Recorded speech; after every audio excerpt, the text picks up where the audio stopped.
Hola a todos, bienvenidos al Pasaje Lunar. El día de hoy quería platicar con ustedes de los diferentes enfoques que existen al momento de hacer una consulta.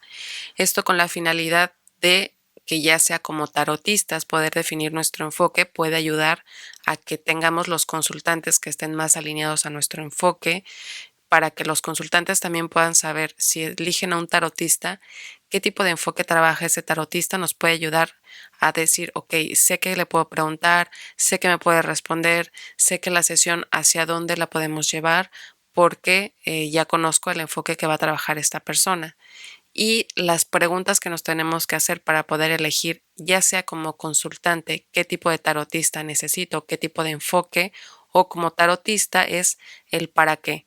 ¿Para qué quiero consultar a un tarotista? ¿Qué es lo que espero? Y ¿para qué quiero dar consultas de tarot? ¿Cómo quiero ayudar a las personas? Vamos a iniciar con el enfoque adivinatorio. El enfoque adivinatorio es justamente estamos adivinando, no tenemos ningún tipo de información, estamos yendo un poco a ciegas, no sabemos nada. Esto también puede ser, por ejemplo, las personas que llegan a la consulta de tarot, se sientan y dicen, léeme las cartas, pero ¿qué quieres saber? No, pues a ver, ¿tú qué me dices? Entonces están un poco como en el mood de dime qué sucedió, qué sucede y qué sucederá, pero sin decir ninguna palabra. Entonces podemos tener un poco de información adivinatoria porque no sabemos bien hacia dónde ir. En ocasiones puede ser que el consultante inicie así como que muy escéptico y a ver qué me dices y adivínale. Y después, si empezamos a tener un poco más de información, lo podemos ligar a un enfoque predictivo, cuando el consultante ya nos empieza a decir, ah, sí, porque esto que me estás diciendo es porque me pasó tal cosa. Y entonces ahora sí podemos empezar ya con algún tipo de información a hacer un enfoque predictivo. Este enfoque se centra en que primero tenemos una información y en base a eso poder saber qué es lo que puede ocurrir, cuáles son las probabilidades, cuál es la tendencia, hacia dónde va esta situación.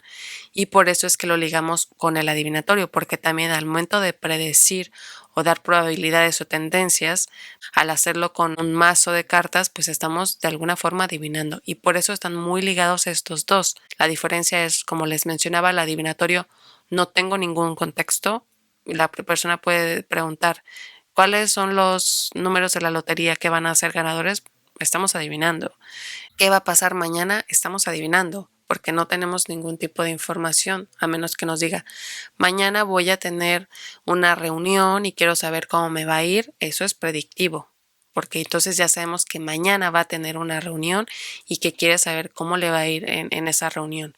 Y ahí podemos darle una tendencia de lo que puede suceder con base a la información que nos está dando. ¿Cuáles pueden ser los problemas que se pueden presentar cuando nosotros damos este tipo de información que es predictiva y adivinatoria, pero que estamos diciendo algo basándonos en lo que estamos viendo, pero dando una información que puede ser a futuro? Lo que puede pasar es, no sé si recuerdan, en la película de Matrix, el Neo va con el oráculo y cuando ellos están platicando, el oráculo le dice, no te preocupes por el jarrón. Y Neo dice, ¿qué jarrón? Se voltea y tira un jarrón. Y entonces ahí se disculpa, ay, discúlpame, no lo vi o no me acuerdo lo que dice, ¿no? Pero el punto es que el oráculo le dice, te dije que no te preocupes, lo que te va a estar dando vueltas en la cabeza es que no vas a saber si ibas a tirar el jarrón antes de que yo te lo dijera o lo tiraste porque yo te lo dije. Y esas son las cosas que pueden pasar con el predictivo, que podemos cambiar las cosas o entre comillas el futuro del consultante con lo que nosotros le podamos decir. Pongo otro ejemplo, si viene una persona y nos dice, oye, voy a tener un examen, he estado estudiando y quiero saber si lo voy a pasar. Y la persona, antes de que llegara la consulta, ella ya tenía planeado ir a la consulta de tarot tal vez para estar más tranquila o para estar más segura, para relajarse un poco mentalmente y que no estuviera piense y piense que va a reprobar, etcétera. Entonces va con la tarotista le dice, ah, sí, no te preocupes, aquí se ve que sí vas a aprobar tu examen. Entonces la chica, tal vez antes de ir con el tarotista, tenía pensado regresar a su casa, seguir estudiando y tal vez hasta dormirse hasta tarde para seguir estudiando y tal vez ahí sí iba a pasar el examen. Pero como le dijimos que sí iba a pasar el examen, entonces se relajó demasiado, no solo se relajó para decir, bueno, ya no me voy a preocupar, voy a seguir estudiando, pero ya no me voy a preocupar. No, se relajó en exceso y entonces tal vez de ahí se fue a una fiesta con unos amigos, o de ahí se fue a su casa pero se fue a ver Netflix, o de ahí se fue a dormir y entonces ya no estudió y ahora sí no pasa el examen. Y esas son las cosas que puede pasar con un predictivo o un adivinatorio, que podemos influir en la persona y en las acciones que iba a tener esa persona para poder llegar seguramente a esa respuesta que nosotros le habíamos dado, pero al influir en esa persona podemos cambiar ciertas situaciones. Por eso es que tenemos que tener un poco de cuidado cuando manejamos este tipo de enfoques, el adivinatorio y el predictivo, porque puede suceder estas cosas. Que ojo, no estoy diciendo que sean malos estos dos enfoques, porque creo que aunque utilicemos otro enfoque, ese enfoque adivinatorio y predictivo se sigue utilizando de alguna manera. No es que se deja afuera al 100%.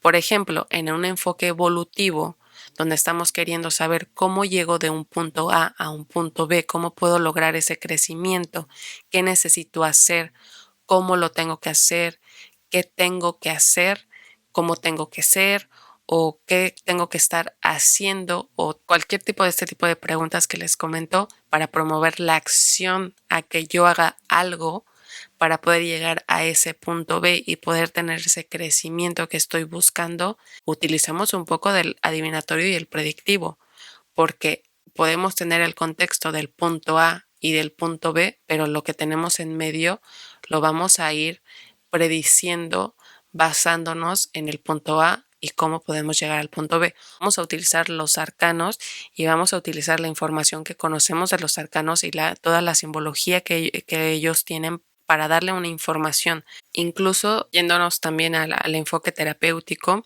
este nos está hablando de autoconocimiento para sanar, pero a través de hacernos ciertas preguntas para podernos analizar, como por ejemplo, por qué, para qué, cómo y dónde se origina esa situación o ese problema que queremos sanar y cómo podemos hacer para sanarla. Para este enfoque lo que estamos haciendo es que le estamos dando información, pero para que la persona analice esa situación y pueda decir, ok, ya me di cuenta que esto me está pasando por X cosa, y entonces después puede llegar a la evolución, al enfoque que veíamos anteriormente, donde ya que tiene conocimiento del por qué está pasando esto, ahora cómo lo puedo solucionar, cómo puedo llegar de ese punto a ese punto B. Este enfoque de lo que se trata es de darnos cuenta, de tener conciencia, una vez que tenemos esta conciencia, poder empezar a sanar. Se necesita del adivinatorio, del predictivo y del evolutivo, porque estamos utilizando estos enfoques. Por eso decía que del terapéutico también usamos el evolutivo, porque una vez que entendemos qué es lo que tenemos, podemos ir al evolutivo a decir, bueno, y ahora de este punto A que tenemos, que ya sabemos qué es lo que pasa, ¿cómo puedo llegar al punto B? Ya sabemos por qué está pasando esto o para qué, y ahora punto siguiente, punto B, cómo lo paso, cómo doy el siguiente paso, sigo mi camino. Y para eso necesitamos el evolutivo y, como mencionábamos anteriormente, para eso también usamos el predictivo y el adivinatorio.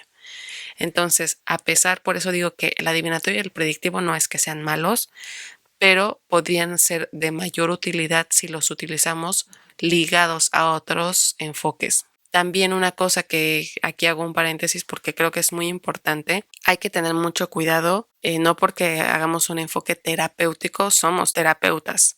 Nosotros vamos a intentar ayudar a la persona, pero si vemos que ya requiere de un profesional, de un terapeuta profesional, de un psicólogo, de un psiquiatra, siempre es importante derivar a estas personas. No intentemos hacer ese trabajo porque para eso existen estas personas, ¿no?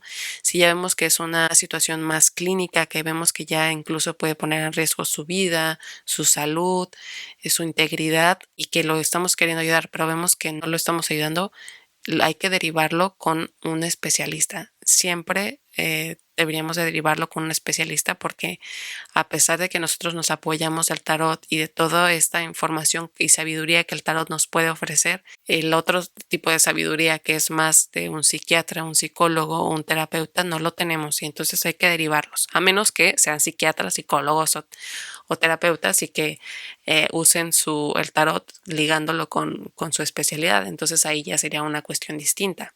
También hay un tarot creativo que lo pueden utilizar las personas justamente para crear arte o para crear algo, porque se pueden, que este tipo de tarot, obviamente no creo que va un consultante a que le ayudemos, puede ser, no sé, pero me parece más que es para los artistas que con una carta, estudiando esa carta, como que les llega una inspiración para poder hacer algo creativo. También existe el tarot ocultista, que trabaja con las ciencias ocultas, que puede ser el cábala, la astrología, la alquimia, la magia, todas estas ciencias que antes se creían que eran ocultas. Entonces trabaja apoyándose del tarot y de estas ciencias ocultistas para poder brindar un tipo de información distinta. También hay el tarot astrológico, se apoya de la astrología, pero para esto necesitamos conocimiento de astrología y no el conocimiento básico, o sea, realmente tener un conocimiento profundo para poder ligar estas dos herramientas, el tarot y la astrología, y poder dar una mayor información al consultante. Otros enfoques que pueden ser interesantes, pero que yo no he trabajado con ellos, entonces se los daré muy por encimita, es el kármico, de vidas pasadas, presentes, futuras, y la idea es que en nuestra vida presente sepamos qué aprendizajes necesitamos realizar en esta vida. El transpersonal nos lleva a la espiritualidad. El espiritual nos está hablando de una relación con los guías, con los ancestros, con el guía espiritual. Y el transgeneracional es un tipo de tarot que trabaja justamente con roles, con posiciones familiares, con constelaciones, patrones familiares, árbol genealógico, etcétera. Y tenemos un enfoque integrativo holístico, donde trabajamos el transpersonal, y este integra todos los enfoques anteriores. Entonces es algo más completo, pero necesitamos, o sea, para este tipo de enfoques, pues necesitamos trabajar algo más. No nos podemos quedar solo con la parte terapéutica. Por ejemplo, el transgeneracional, tal vez podemos ser una persona que ya estudió lo de las constelaciones familiares. El espiritista, pues tal vez tener más conocimiento de los ancestros para poder llevar a las consultas hacia ese lugar, etcétera. Entonces, los primeros enfoques que les dije son un poco más generales, porque los podemos trabajar cualquiera sin tener algún tipo de especialidad en específica para poderlo enfocar hacia eso. Entonces, estos son los tipos de enfoques que existen. Seguramente hay más, tal vez no les mencioné todos los que hay, les mencioné los que yo conozco, ya sea porque los he trabajado o porque los conozco de nombre. Como les mencionaba, esto les puede ayudar para poder definir su enfoque, y a los consultantes para poder saber qué es lo que yo busco en una sesión y poder encontrar la persona indicada para eso que estamos buscando. Eso es todo de mi parte. Gracias por ver los videos, por suscribirse, por darle like, por compartir. Que tengan un excelente día y buena vibra para todos. Bye.